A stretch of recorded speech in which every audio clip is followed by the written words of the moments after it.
हाँ जी बेटा, next question is very sexy. चलो, लिखा हुआ है अ गर्ल। ये देखो गर्ल भी आ गई यार। चलो ठीक है, 90 सेंटीमीटर लंबी है, बस ज्यादा नहीं। ठीक है, देखो हर चीज मीटर में है, मीटर में है, तो पहले 90 सेंटीमीटर लड़की को औकात में लाओ। ठीक है, इसको मीटर में कन्वर्ट करो, 90 डिवाइड बाई 100 कर दो। जीरो से जीरो गया, ये होगा 0.9 मीटर। तो ठीक है, तो जहां जहां ये दिख रहा है वहां वहां आप लिख सकते हो 0.9 मीटर। इतनी बात समझ आ रही है? चलिए आगे बढ़ेंगे। लड़की है जो 90 मीटर की वॉक करी अवे अवे द लैंप। ये जो हमारा लैंप है, ये लैंप है, इसको भी सही करो बेटा। ये 360, ये तो सेंटीमीटर में लिख दिया, मैं लिखूंगा 3.6 मीटर। ओके, इसकी बहुत अच्छी केस स्टडी बन सकती है, तो ध्यान रखिए इस क्वेश्चन को। ठीक है, walking away from the lamp at a speed of, ये दूर भाग रही है किससे? ये लैंप है मेरा, ये एसी वाला इस लैंप, और ये लड़की है यहाँ पे डीई वाली। ठीक है, तो ये मेरी गर्ल हुई और ये मेरा लैंप हुआ। ठीक है, आगे ये भाग रही है, कितने से भाग रही है? 1.2 मीटर पर सेकंड स्पीड से भाग रही है।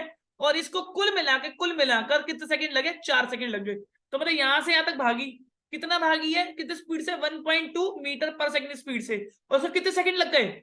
4। इसका टोटल कितना भागी होगी? 4.8 मीटर। Because speed multiply by time is equal to distance. तो हम लिख सकते हैं distance covered by the girl,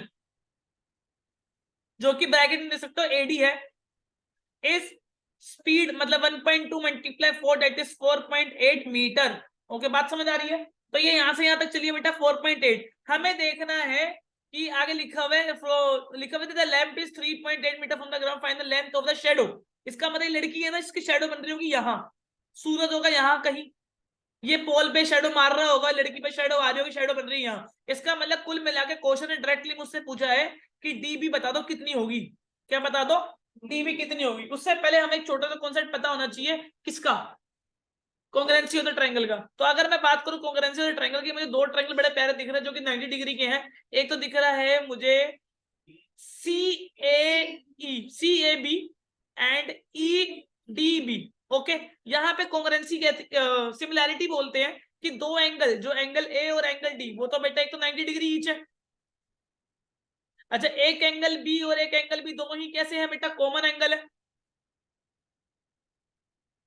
तो by by double A similarity rule, triangle C A B is similar to triangle EDB.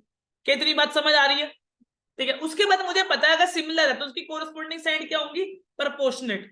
तो बेसिक प्रोपोर्शनेट समझो लगती है। तो corresponding part of the similar triangle is proportionate. ठीक है, अब सुनो, अब देखो इसकी बड़ी साइड तो इसकी ऐसी साइड खड़ी खड़ी वाली, तो एसी अपॉन में हो गया डीई।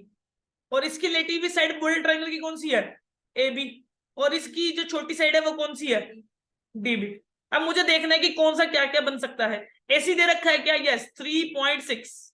क्या मुझे डीई दे रखा है क्या बेटा? हाँ, 0.9। क्या मुझे ए बी दे रखा है बेटा? ए बी दे रखा था क्या? नहीं, ए बी नहीं दे रखा था, लेकिन मुझे ये पता था ये कितना है। ये कितना था बेटा? 4.8।